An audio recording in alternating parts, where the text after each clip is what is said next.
Hello. So, if you live in California and you file your own private school affidavit, this is the time to do it.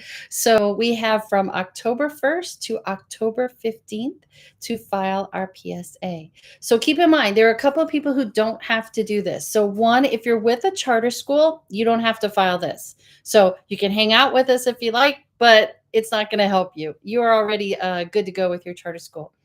If you are with your school district's independent study program, then your child is officially registered in the public school district that you live in. So you don't need to do this either. Your child is already good to go. If you are with a private school program in California, for instance, that would be Legacy Christian PSP, that would be Excellence in Education PSP, that would be Firm Foundations PSP or Fairhaven. All of those are private school programs where they file the affidavit for you. So if you're with one of those or you're with a PSP, you don't need to do this either. So you can hang out with us if you want, but this isn't going to help you very much. So the rest of us, those of us who are not with a charter school, we're not underneath our school district's ISP, and we're not with a private school program, we get to file our own private school affidavit and declare our home as a private school in the state of California. Okay. So if that describes you, then hang out with me. All right. I put in the chat the link, the easiest link to get to the private school affidavit. And so all you need to do is go to the California Department of Education, and then you are going to, like I said, you can use that link, or you could go to the Private School California Department of Education, and then it's underneath Private School Affidavit Information. All right. So you can either click on that link or go find it.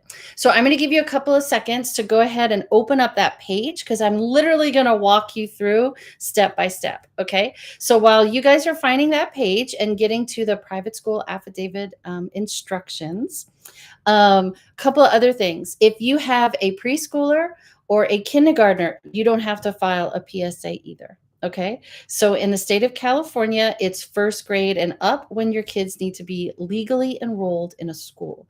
So if you have a kindergartner, you don't have to do this. And I highly suggest you don't. Okay. There's no reason to do it. And because your kids don't have to officially do kindergarten in California.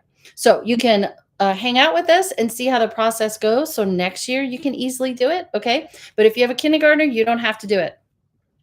Also, and if you have a preschooler, definitely don't do it because it's a completely different form. And trust me, you don't want to go there. Okay. So also, if you have let's see, what else did I want to tell you while I'm waiting for people to find the website? Okay. I think that's it for now. Oh, the other thing that's going to take the longest to fill in the form is actually the very first question, which is what's the name of your school. So if you haven't thought about that, I'm going to give you a couple of seconds to think about that too, because that's literally the hardest question. All right. Now, those of you who are filing for the first time, you're going to fill in this form for the first time. I'm going to show you how to do it. If you've already filled in a private school affidavit in the past, then you should have gotten an email from the California Department of Education with a reminder and then with a link to your form that you filled in last year, because actually your process is going to be even easier. Your affidavit is on file, and then all you have to do is update the information. Okay, so everything is already there. If you've never done this before, this is the first time we're going to do it together. If for some reason you don't fill it in before the 15th, keep in mind that the October 1st through 15th is actually the renewal time frame. So those of us who file a PSA every year, we have 2 weeks to renew with the California Department of Education. Those of you who are brand spanking new to homeschooling, or let's just say you haven't decided yet if you want to homeschool or not, don't feel pressure that you have to decide before the 15th, because actually you can file a PSA if you're brand new all the way through June 1st. Okay, so whenever you bring your child home, that's when you can file the PSA. So it doesn't have to be between this 2 weeks if you're brand new and you've never done this before. So please don't feel pressure to decide if you're going to go with a PSP or charter school or stay in school. You can always pull your kid out a little bit later and then file it when you decide to homeschool. Okay. All right. So I'm going to go ahead and get started. I'm assuming that you guys got to the website that I have up here. It's the California Department of Education, and you're going to the page that says Private School Affidavit Instructions. Okay, so I'm going to go ahead and click on that, and on the screen, it will have, let me scoot this over a little bit. It'll have Private School Affidavit Instructions. It says Notice. Then it says Previously Filed. That's not you. Okay. All right. Hold on a second. We want to actually go to Private School Affidavit Information. I'm so sorry about that. The very first link. So go to Private School Affidavit Information page. So I'll give you guys a second there. Okay. So when you click on that, it'll say who should file. Okay, don't worry about that. I already told you who should file. Filing the affidavit, that's where you want to go. And there's two things there. The very first one is the one you want to click on. It's Private School Affidavit. You click on that, okay? And then it comes up and it says Private School Affidavit for 22-23 school year, okay? And then it gives you a whole bunch of information there. Don't worry about all of that. I've already explained it to you, okay? So the very first question that it asks at the bottom of this page, we are at the private school information page. Okay, so we're at the PSA. All right, so the very first question it asks is this a full-time private school? And the answer is yes, you are a full-time private school. So you're going to hit yes and click next. Okay. Then the next page comes up and it's asking if you've previously filed a PSA. So if you are brand new to homeschooling, or you're leaving the charter school, or you're leaving a PSP and you're filing your own PSA, this is the first time you're doing it. And so you're going to say no, proceed to a blank affidavit. That's what you want to do. Okay. So then you hit next. Now, this is where the fun begins. So this is where we get to name your school. So go ahead and name your school. Now, when it comes to the name of your school, you don't want it to be, too out there. A lot of moms, they like to have Christian in the name of the school, or they like to have something in their name of their school that has to do with the way they're going to be homeschooling, like maybe Charlotte Mason Academy or something. Some moms keep it very general. And if they have a street name that's kind of easy to use, like Washington Elementary, you could do that. Okay. So go ahead and name your school. I was talking with a mom this morning. She came up with a really good one. So go ahead and name your school. And then the next thing it says is CDS code. You're not going to have this because you've never filled a private school affidavit before. So you're not going to have this number. So don't worry about it. That's why it's grayed out for you. Okay. Then the next question is going to ask you the county that you're in. So you do have to put the county you're in. So click on that and scroll down until you find your county. All right. So maybe you live in the San Diego County. That's what you're going to click on. Don't worry. No one's going to see this, and this isn't going anywhere. So you just have to click on the county you live in. Then the fourth one asks what district you're in. Trust me, don't worry about it. This doesn't go to your district. You just have to tell them what district you live in. Okay. So then you click on that one, and then you find it will have all of the school districts that are in the county that you clicked. Okay. So you're going to scroll down. You're going to find the county that you're in. So maybe you're in Los Angeles County and the actual school district is LA School District. Okay. So anyway, that's the hardest part right there. Coming up with the name of your school and then designating the county and district. Okay. And you have to put those in there because it's not going to allow you to continue if you don't. So question number 5, it says school type. You are co-educational. Okay. So even if you have a house full of boys, It doesn't mean you only have a boys' school. So you're just going to put coeducational. Okay. Then number 6, it says school accommodations. So you are day only. Okay. I know your kids live with you. So technically they might be a boarding school, but you don't want to click that and you don't want to click both. You're just going to click day only because that's when you're doing your formal lessons. Okay. All right. Then number 7 says, does your school provide special education? Now, even if you have a child with special needs or you have a child with an official IEP, still click no. Okay. Just click no. Um, because as a homeschooling mom, you can make any accommodations you need for your child or you want to make at any point. So there's no reason to designate it. Okay. Just trust me on that. All right, number 8, it says, does your school provide a high school diploma? Now, let's just say you only have a first grader. You're still going to click yes. Your private school provides or will provide in the future a high school diploma. So what we're doing here is we're looking ahead. All right, so just in case God calls you to homeschool all the way through 12th grade and you file your own PSA every single year for the next 10, 12 years, it's good to have on there each year that you provide a high school diploma when you get to that point. Okay. Now, don't worry if you didn't, you've already done this. It's fine. I just always suggest that you do that because we've got the long view in mind. Okay. All right. Now, the next question, number 9, it says lowest grade. Don't click kindergarten, even if you have a kindergartner, okay? Because remember, kindergarten, you do not have to do legally in California. So if you have a kindergartner and that's all you're doing, just don't even file this PSA. Just stop right now, okay? So you're going to go ahead. Let's say you have several kids and the youngest is in grade 2 or whatever. So you're going to click the lowest grade that you offer, okay? And then the highest grade that you offer.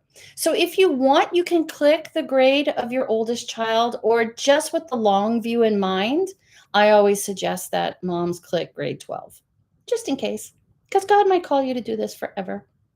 All right. But you can do the lowest and the highest as to however you want. It really doesn't matter. Okay. Now, 11, I find this to be extremely helpful and important, the classification of your school. So if you are a believer, I highly suggest to moms that they click on this and they find whichever religious denomination fits them the best. Okay. So for us, we always just clicked non-denominational or evangelical. Okay. But perhaps maybe your denomination is there or your particular uh, faith is there. I just always suggest to moms that they click that because it just gives you an extra cushion there that you are a religious school and it's not going to get flagged. Okay, so you're not going to be flagged because you put that you're Christian, or if you have Christian in your school name, it's not going to flag you and make things worse for you. I always like to put it in and suggest moms do, just because in the future, we just never know how things are going to go in California. And so if things come down the pike in legislation that has to do with public schools and private schools and religious-based schools are exempt, then you're exempt already because you designated yourself as a religious school. Okay. So that's the next one. So we just hit next now. Okay. So it's not going to go next if you didn't put in the name of your school. So you need to put a name in there or it's not going to let you keep going. All right. All right. Now here we have the physical address. So this is where you want to put the address of your school, which is your home. Okay. So yes, you do put it down. Don't worry about your home being flagged or anything like that. Okay, so put in your street, put in your city. Obviously, the state's California. Put in your zip code. Okay. Now, what this does is there is a private school directory at the Department of Education website. And every private school in California is on this list, including the brick and mortar traditional Christian schools even in your neighborhood. Okay. So the ones that people pay money to go to with, traditional Christian school, those are on this list, and your school will be on this list. Okay. But just the name of your school and the city that you live in. So don't worry about it. All right. So, but you do need to put the address and then your mailing address. So unless you have a PO box or you have a different address that you want your mail to go to, just go ahead and click copy physical address, because I'm assuming your physical school, which is your home, is going to be the same as the mailing address. But if you do want to use a PO box and you have one, then you can put that in there instead if you want. Okay. All right. Super simple. We click next. And then here's where we have the contact information. All right. Now keep in mind, all of my years of homeschooling and all of my friends who went before me in the homeschooling and my mentors, Carolyn and Marty Forte, they've never been contacted. We've never been contacted by anyone at the State Department of Education. Okay. So don't worry about putting your phone number here, but you do have to put a phone number in. I always suggest to moms that if you still have a landline in your home with a answering machine, don't use that one. Just because. I don't know, because it's going to be the family answering machine. So I always tell moms to put in whatever phone number is the one that if someone were to ever call you from the California Department of Education, you would want them to use. I always put my husband's phone number. So I put his phone number there for this form, but it's up to you. So go ahead and pick whichever phone number you want to put in there.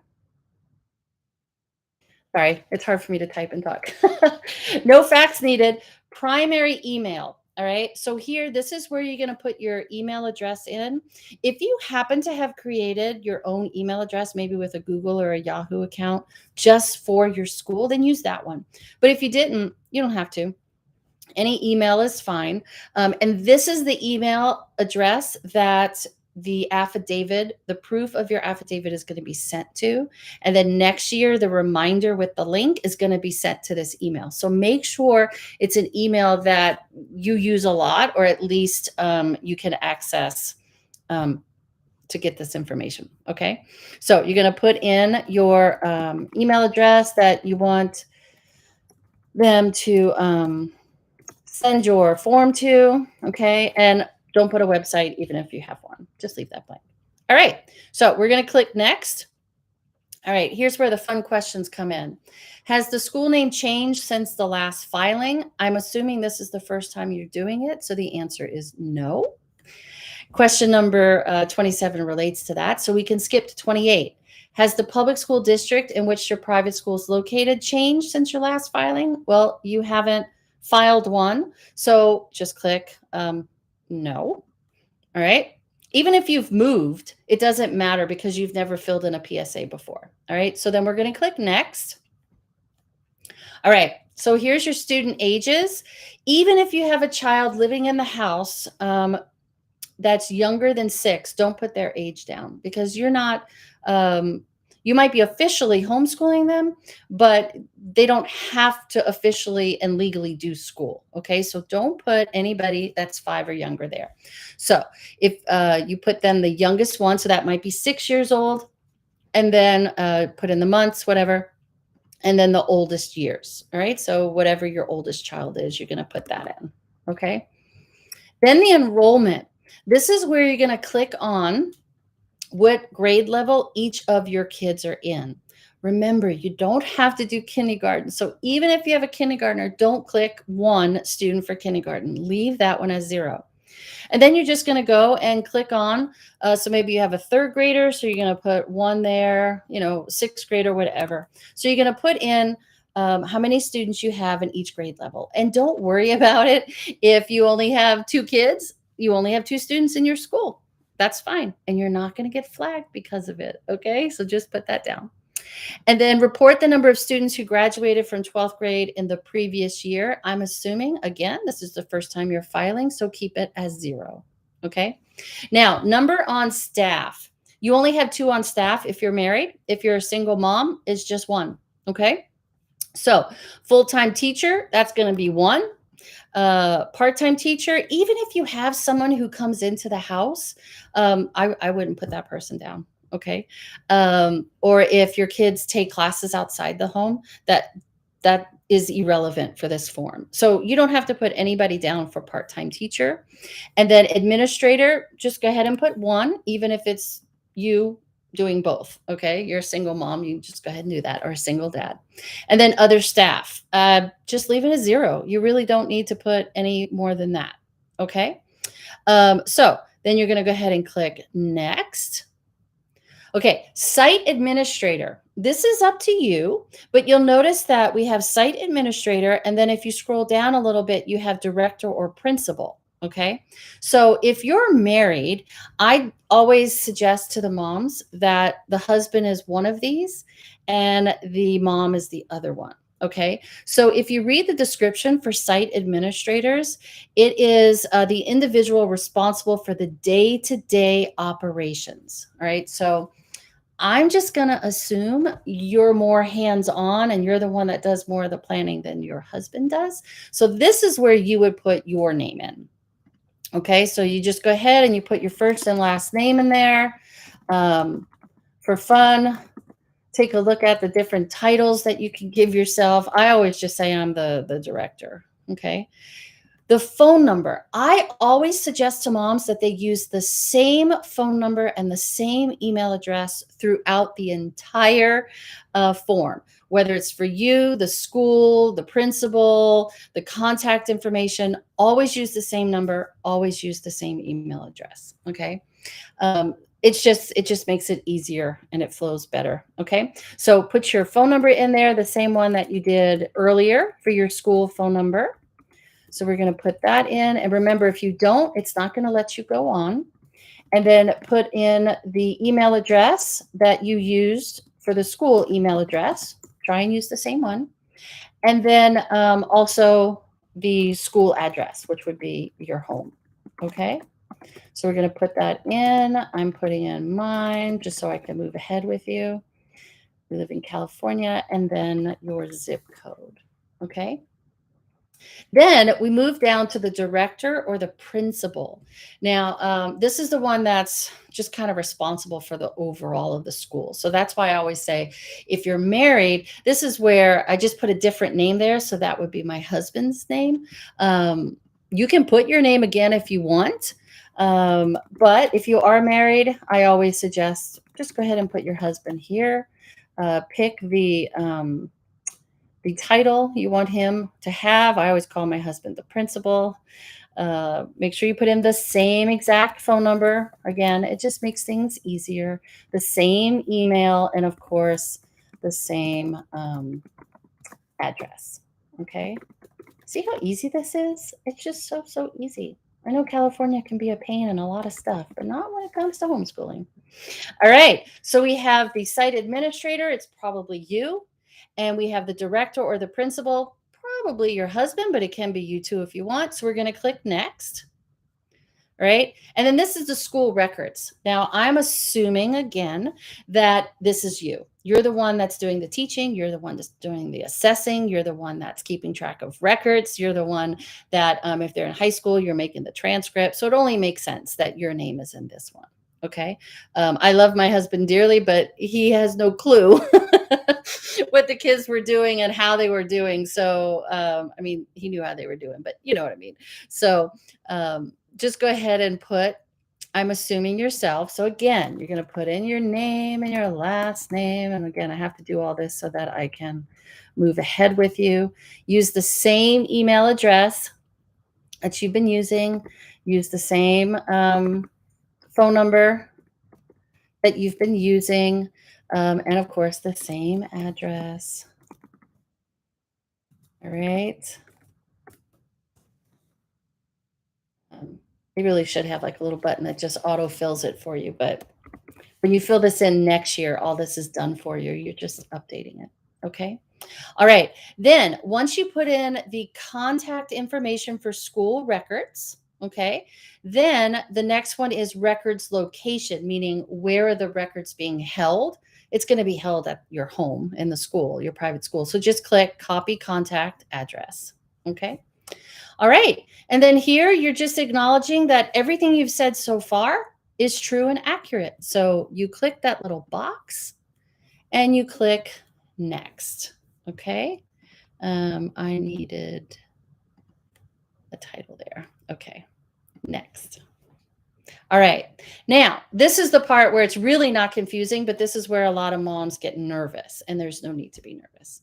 You're designating your tax status. Okay, so we are a private school. We don't get any tax breaks, and I'm assuming none of you are a nonprofit. And even if your business is a nonprofit, your business isn't your school. Okay, so don't click that you're tax exempt. Don't click that you're property tax exempt. You're actually 95. None of the above. Okay. Because then there might be some other guidelines that you might have to follow for your private school if you are tax exempt. All right. And you're not going to get any tax breaks either way. Okay. So then you just go ahead and click next. And then here's where you read all of the things that you are acknowledging to be true. Okay, so let's just make sure that you understand that the document is viewable by the public. Not everything you wrote down. Notice you didn't put your child's name in there. So nowhere on the form was your child's name. But the name of your school and the address of your school and the director of your school will be listed in the private school directory on the California Department of Education's website. But keep in mind, there are hundreds and hundreds of private schools on that list. You're not going to get flagged. Okay.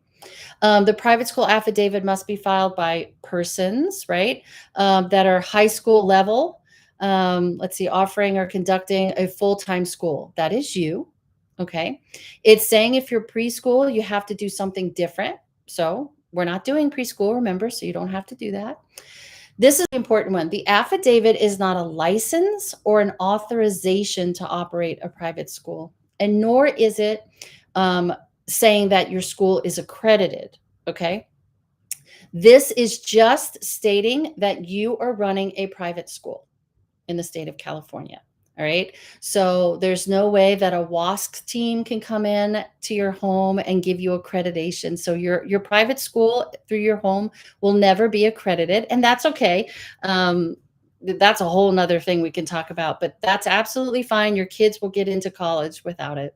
And just so that you know that you're not going to get any approval either. Like you're not going to be waiting for something that comes back that says you have been approved. All right. So as long as you understand that. And then private school authorities are responsible for initiating contact with appropriate local authorities. Hey, don't worry about it, because in California, you don't have to let your school district know that you're homeschooling or that they're in a private school, unless they were in a public school last year. You need to make sure you officially withdraw them, but you don't have to tell them anything else. Okay, you withdraw them. When a school ceases operation, so you're not a PSP, and so you don't have to worry about this, but you just want to keep your child's records for at least 3 years after you close down your PSP or you stop homeschooling or they graduate. It's just safe to do that. Okay. And you're also stating that you're not a convicted felon and you're not hiring anyone that is a convicted felon. And then the students enrolled in this private school are full-time. So you are promising here that your students will do school every single day. Well, 175 days for however amount of time that you feel they need to do their school days. Okay. So all of that to say, you then click, I acknowledge and I understand this, and you click next. And then this is where you put in name of owner or other head of school. I would put either your name or your husband's, the title. So whatever you called yourself, make sure you put your email address there that you check often, because that's where you're going to get your copy of this, and you need to have the copy of that. And then you're going to go ahead and click your security question and answer. Okay.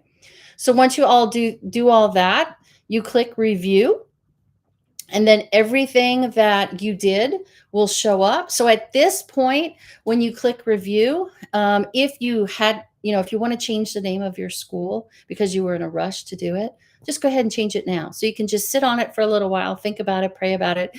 I used to get the kids involved. We would come up with the name of our school together. And then you could change that, review everything else. And then at the very end, which I can't do because I'm not filing this year, because I'm retired.